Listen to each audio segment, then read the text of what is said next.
Continue our exercise 8.1, question number 17. The angle of depression of two ships from the top of lighthouse situated at 60 meter height from the sea level are 630 and 40. The two ships are on the same sides of lighthouse. Then the find the distance between two ships. ठीक है, ये हमारे एक light house है जिसकी height कितनी है 60 metres और ये दो शिप हो गए, एक के साथ 30 डिग्री एंगल बना रहा है और एक के साथ 45 डिग्री बना रहा है। ठीक है, अब हमें यहाँ से इसको वैल्यू फाइंड आउट करनी है कि इन दोनों शिप्स के बीच का डिस्टेंस कितना है, यानी सी डी फाइंड आउट करनी है।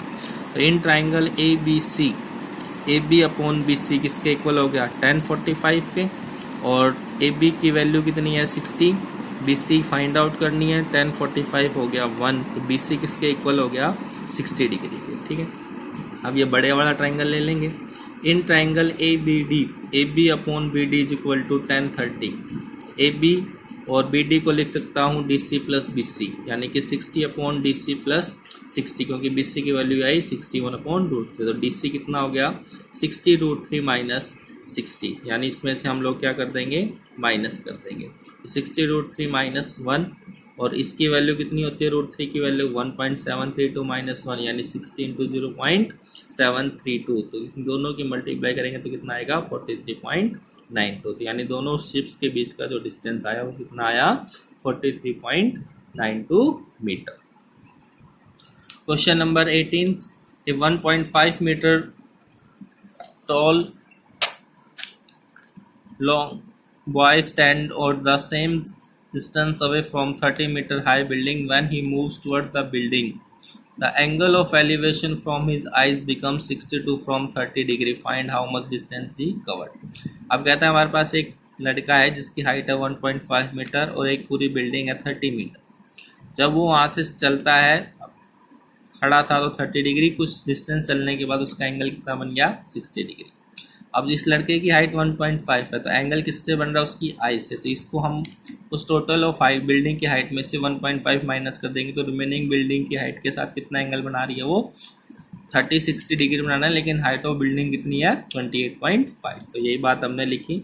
ए B height of the building 30 metre, height of Y D E F G 1.5 metre, इससी कितना हो गया हमारे पास ए बी माइनस इसकी हाइट लड़के की बी सी, यानी कि 28.5। Now we find F D, अब हमें ये निकालना है डिस्टेंस एफ डी कितना मूव किया है उसने। ठीक है, इन ट्राइंगल ए सी डी, इस वाले ट्राइंगल की बात करेंगे अब।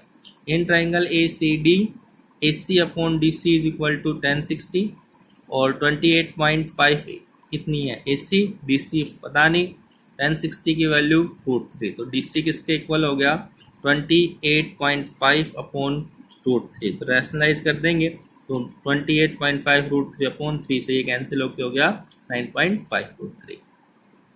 In triangle A C F, A C upon F C किसके इक्वल 1030 की, ए सी की वैल्यू 28.5, एफ सी पता नहीं, 1030 की value 1 upon root 3, F C हो गया हमारे पास 28.5 रूट 3। ठीक है, अब हम क्या कर देंगे, हमें डिस्टेंस चाहिए था तो यहाँ पर हो गया हमारे पास एफ डी, किसके इक्वल आया F D, F C minus D C, यानी 28.5 रूट 3 माइनस का 9.5 रूट 3, तो एफ डी कितना बच गया 19 रूट 3 मीटर, यानी उस लड़के ने कितना डिस्टेंस कवर किया 19.3 metre. Question number 19, angle of elevation of top of a tower from 7 metre high building is 60 degree and angle of depression its foot is 45. Find the height of the tower. तो ये हमारी building है, कितनी height है इसकी 7.5। ठीक है, और ये टावर हो गया, ये हमारा क्या है टावर, और ये क्या है हमारी बिल्डिंग। 7 मीटर हाई बिल्डिंग से कितना एंगल बना रही है 60 और डिप्रेशन में कितना 45। Height of tower A B, height of building C D 7 centimetre, तो ये 7 इस साइड होके गया। In triangle C D B, इस वाले ट्राइंगल की बात करते हैं, C D upon D B किसके इक्वल 1045, परपेंडिकुलर अपॉन बेस 1045, यानी 7 upon B D is equal to 1045 की वैल्यू 1, यानी इस बी डी की वैल्यू भी कितनी आ गई हमारी 7 मीटर आ गई, आगे 7 मीटर। अब जितनी ये है उतनी ही ये होगी C E, B D is equal to C E 7 centimetre, in triangle A E C, A E upon C E किसके इक्वल 1060 के, और 1060 की वैल्यू कितनी होती है √3, यानी A E upon 7 is equal to √3। तो ए ई की वैल्यू कितनी होगी 7√3।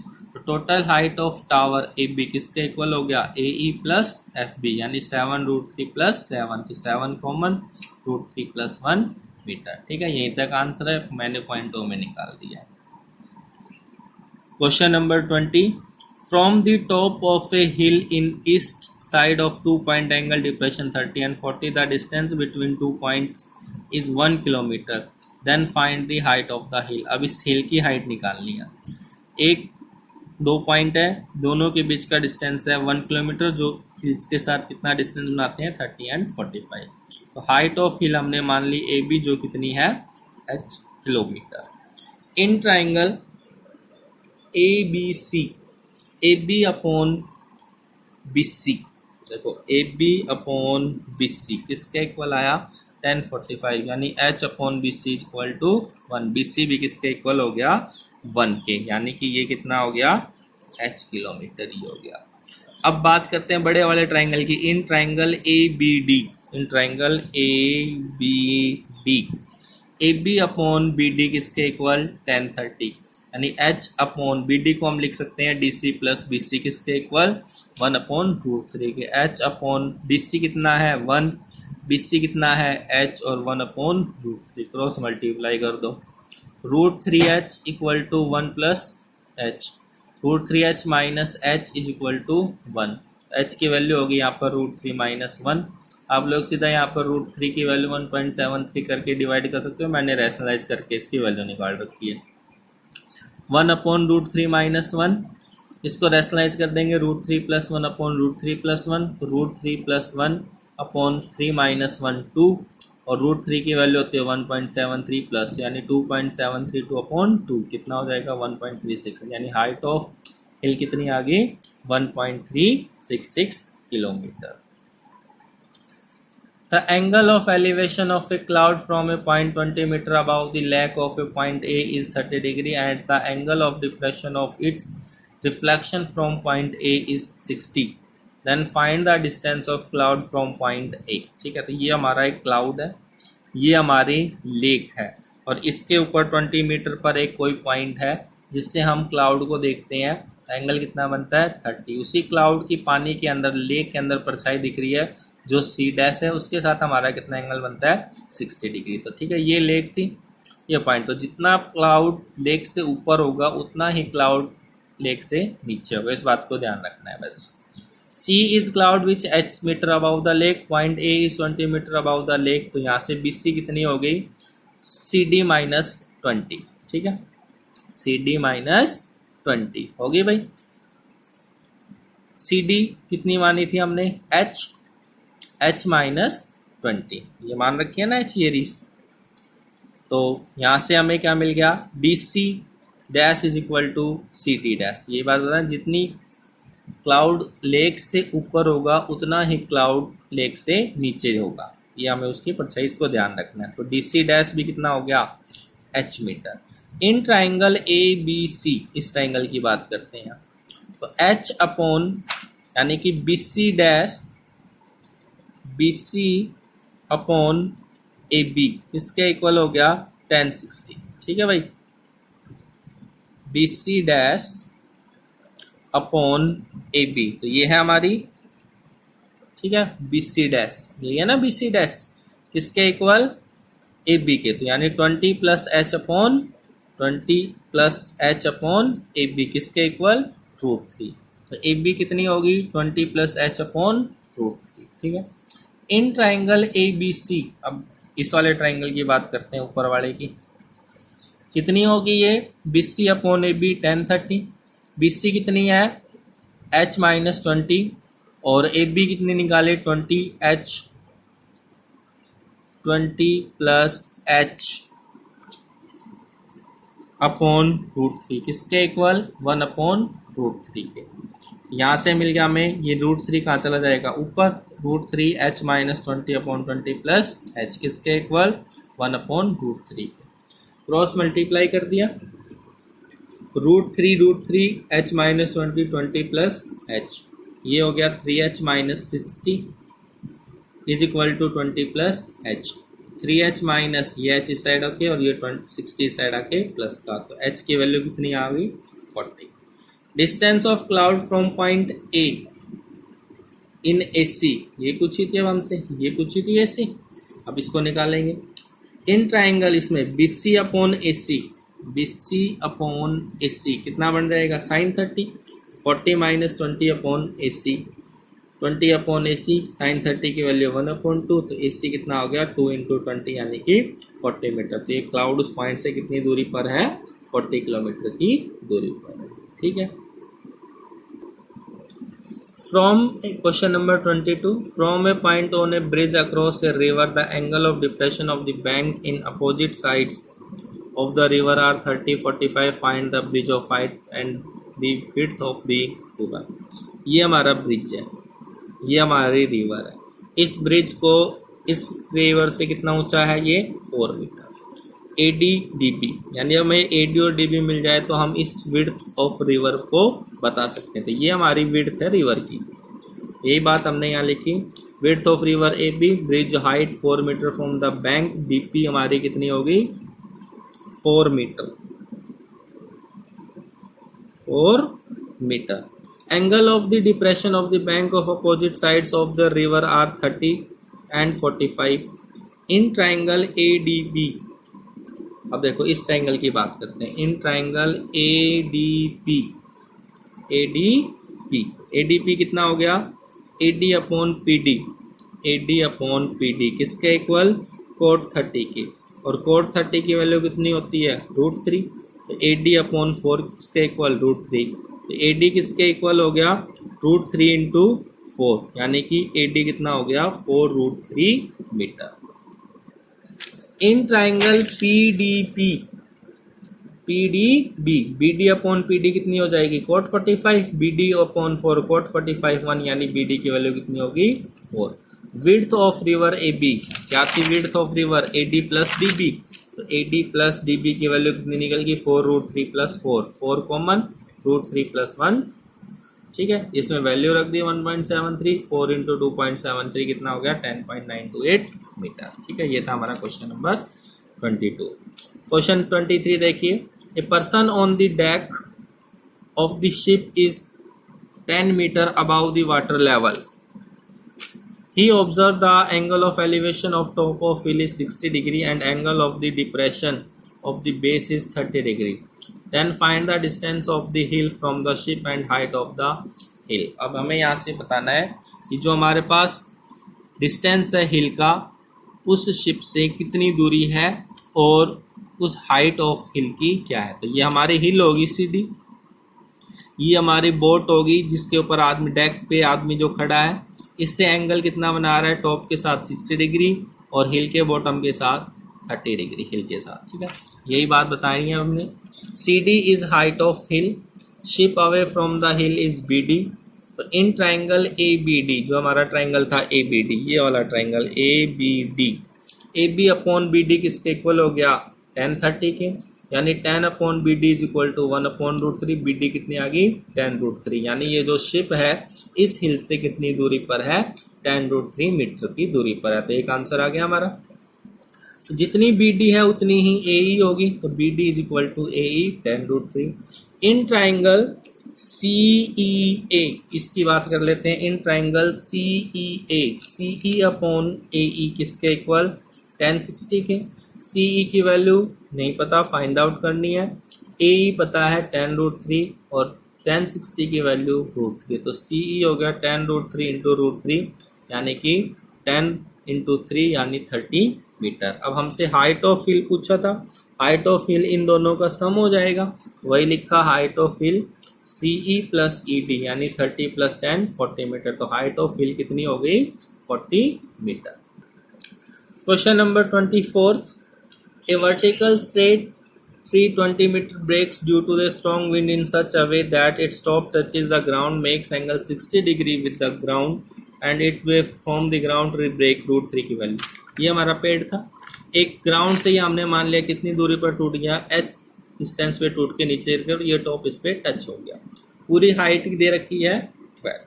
इन ट्राइंगल ए बी सी, इस ट्राइंगल की बात करते हैं, तो ए बी अपॉन ए सी किसके इक्वल, साइन 60 के।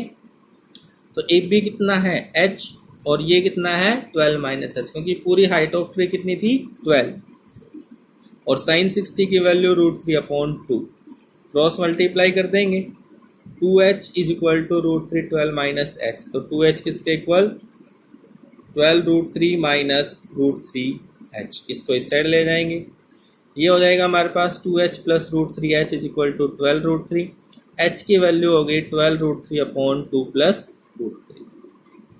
इसको मैं रैशनलाइज कर दूंगा, 2 माइनस √3 से मल्टीप्लाई, उसमें से ही डिवाइड, तो ऊपर तो बन गया हमारे पास 12 √3, 2 माइनस √3 और नीचे बन गया a square minus b square, यानी 4 माइनस का 3 1, तो ये हो गया 24 √3 माइनस ये √3 मिलके 3, 12 3 जा 36, √3 की वैल्यू रख दी 1.732, 24 इंटू 1.732 41.568 में से 36 माइनस कर देंगे, क्या बच जाएगा 5.568, यानी ये जो हमारा पेड़ है वो ग्राउंड से कितनी दूरी पर टूटा है 5.568 मीटर की दूरी पर टूटा है। Question number 25, a straight highway leads the foot of a tower. A man standing at top of tower observe a car of angle depression 30 which approaching the foot of tower in uniform speed. 6 seconds later his depression of car found to be 60. Find the time taken. एक आदमी है tower पे खड़ा है और एक car को देख रहा है कि एक कार पहले जो एंगल 30 डिग्री बनानी थी 6 सेकंड के बाद कितना एंगल बना रही है 60 डिग्री। बताइए वो कार इस टावर के फुट पहुंचने में कितना डिस्टेंस या कितना समय लगता है, ये क्वेश्चन में हमसे पूछा है। ठीक है, तो हमने मान लिया जो कार है हमारी किससे चल रही है x मीटर पर सेकंड से चल रही है, हाइट ऑफ टावर को हमने मान लिया h मीटर, जितना डीसी यहाँ से यहाँ तक आने में उस कार को 6 सेकंड लगे तो कितना डिस्टेंस हो गया स्पीड इनटू टाइम यानी कि 6x। In triangle A B C, इस ट्राइंगल की बात करते हैं, A B upon B C किसके इक्वल 1060, ए बी कितनी है h, B C find out करनी है, 60 की वैल्यू 1060 की वैल्यू √3, तो बी सी कितनी होगी h √3, या h हमारे पास निकाल लिया हमने B C √3। In triangle A B D, इस पूरे ट्राइंगल की बात करते हैं, in triangle A B D, A B upon B D किसके इक्वल 1030 की, A B h, B D को मैं लिख सकता हूँ D C plus B C और 1030 की वैल्यू 1/√3, बी सी √3, एच की वैल्यू निकाल लिया हमने, डी सी कितना निकाला है 6x, बी सी ऐसे कैसे √3, क्रॉस मल्टीप्लाई कर दो, B C √3 into √3 6x plus B C, 3bc minus B C is equal to 6x, 2x, 2bc किसके इक्वल हो गया 6x के, तो bc कितनी होगी 6x/2 यानी कि 3x, यानी ये जो हमारा डिस्टेंस है ये कितना है 3x। अब टाइम चाहिए था, टाइम चाहिए तो क्या हो जाएगा डिस्टेंस अपॉन स्पीड, डिस्टेंस कितना है bc और स्पीड कितनी है x किलोमीटर पर सेकंड, x से x कैंसिल, क्या बच गया ओनली 3 सेकेंड्स। ठीक है, क्योंकि जिसने हमसे क्या पूछा है टाइम पूछा है। Question number 26, the angle of the elevation of the top of a tower from point at a distance of 4 metre and 9 metre from the base of the tower in same straight lines are complementary. Prove that height of tower is 6 metre. अब ये हमारा एक tower है जिसकी height हमने h metre मान ली और हमें प्रूव कितनी करनी है, किसके इक्वल होगी 6 के। जो एंगल 2 पॉइंट से, एक 4 मीटर की दूरी पर और एक 9 मीटर की दूरी पर, दोनों एंगल कॉम्प्लीमेंट्री है। कॉम्प्लीमेंट्री मीन्स उन दोनों का सम 90, एक हमने थीटा माना तो दूसरा कितना हो जाएगा 90 माइनस थीटा। तो in triangle A B C, इस ट्राइंगल की बात करें, A B upon B C किसके इक्वल 1030 यानी कि h/4 किसके इक्वल 1030 के इक्वल। ठीक है, यहाँ से हमने मान लिया tan थीटा की वैल्यू होगी h/4, ये बन गया हमारी equation first. In triangle A B D, A B upon B D कितना हो जाएगा tan 90 माइनस थीटा, in triangle A B upon B D कितना हो जाएगा 10 90 माइनस थीटा। ए बी यानी कि एच, बी डी कितनी है 9 और 10 90 माइनस थीटा कितना हो जाएगा कॉट थीटा। यहाँ से हम 10 में चेंज कर लेंगे तो ये 9 ऊपर चला जाएगा, एच नीचे, और ये कितना हो जाएगा 10 थीटा। अब फर्स्ट इक्वेशन और सेकंड इक्वेशन को दोनों को बराबर रख देंगे, क्यों? क्योंकि दोनों में हमने किसकी वैल्यू निकाली है 10 थीटा के इक्वल निकाली है। तो h upon 4 is equal to 9 upon h, cross multiply, h square is equal to 4 into 9 यानी 36, एच की वैल्यू अंडर रूट आ गई, हाइट ऑफ टावर कितनी आ गई 6 मीटर। यही हमें क्या करना था, प्रूफ करना था। ठीक है, नेक्स्ट देखिए क्वेश्चन नंबर 27।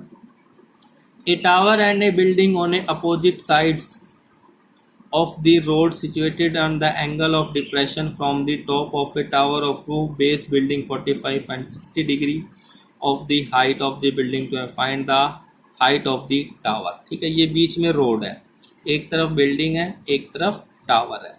इस बिल्डिंग की हाइट 12 मीटर है, इस हाइट ऑफ टावर निकालनी है। अब जब उस टावर से बिल्डिंग के टॉप का एंगल ऑफ डिप्रेशन 45 डिग्री बनता है और एंगल ऑफ बेस का डिप्रेशन एंगल कितना बनता है 60 डिग्री बनता है। ठीक है, तो ये 12 है तो ये भी कितना हो जाएगा 12। अब इस ट्राइंगल को ले लेते हैं, in triangle A D E, in triangle A E D, A E upon E D किसके इक्वल 10 45 के, ए कितनी है h upon E D is equal to 1 यानी ई डी कितनी आ गई एच, और जितनी हमारी बी सी होगी उतनी ही हमारी ई डी होगी। ठीक है, इन ट्राइंगल ए बी सी, अब ये पूरा वाला ट्राइंगल ले लेंगे ए बी सी, इसमें आएगी ए बी सी, हो गया ट्राइंगल ए बी सी। इसमें A B upon B C किसके इक्वल 1060 के इक्वल। ठीक है, तो in triangle A B C, A B upon B C is equal to 1060। A B को हम लिख सकते हैं A E plus A B upon B C, और 1060 की वैल्यू √3, तो ए ई हो गया h plus 12 upon h is equal to √3, cross multiply, h plus 12 √3 h, इस √3 एच में से एच माइनस हो जाएगा 12, 1.732 एच माइनस एच यानी 0.732 एच, एच की वैल्यू होगी 12 अपॉन 0.732 यानी 16.393 metre. Height of tower of A B कितनी आएगी A E plus E B, ये रहा height of tower A E plus E B, दोनों का सम किसके इक्वल एच प्लस 12, एच की वैल्यू कितनी आई 16.393 प्लस 12 यानी 28.393 मीटर। तो हाइट ऑफ टावर कितना हो गया 28.393 metre. Question number 28. If angle of elevation of sun change from 30 to 60 degrees at the angle of elevation, find the difference of the length of shadow 15 meter high pillar। अब ये एक हमारा pillar है जिसकी height कितनी है 15 metre. ये सन के एंगल चेंज होता है 30 और 60 डिग्री। अब हमसे कहता है कि जब ये एंगल चेंज हो रहे हैं तो इनकी शेडो के बीच का डिफरेंस कितना है, यानी हमें ये डीसी फाइंड आउट करनी है। जब ये टावर थी 60 बनाया था तो ये शेडो बन रही थी, 30 डिग्री बनाया तो ये शेडो बन गया। तो देखो in triangle A B C, A B upon B C किसके इक्वल 1060 के, ए बी की वैल्यू 15 अपॉन बी सी किसके इक्वल √3। यहाँ से जो बी सी है वो कितनी होगी, देखो बी सी होगी हमारे पास 15 अपॉन √3, और इस √3 को मैंने रैशनलाइज कर दिया √3 इंटू √3 से, ये हो गया 15 √3 और 3 बन के 5 से कैंसिल होके 5 √3 मीटर। अब ये ट्राइंगल ले लो, in triangle A B D, A B upon B D is equal to 1030, 15 upon B D 1 upon √3, B D की वैल्यू होगी 15 √3। डिफरेंस ऑफ शेडो यानी डीसी, डीसी को मैं क्या लिख सकता हूँ B D minus B C, तो 15 √3 माइनस 5 √3 कितना बच गया 10 √3। ठीक है, ये था हमारा एक्सरसाइज का लास्ट क्वेश्चन 28, इससे हमारी एक्सरसाइज भी कंप्लीट।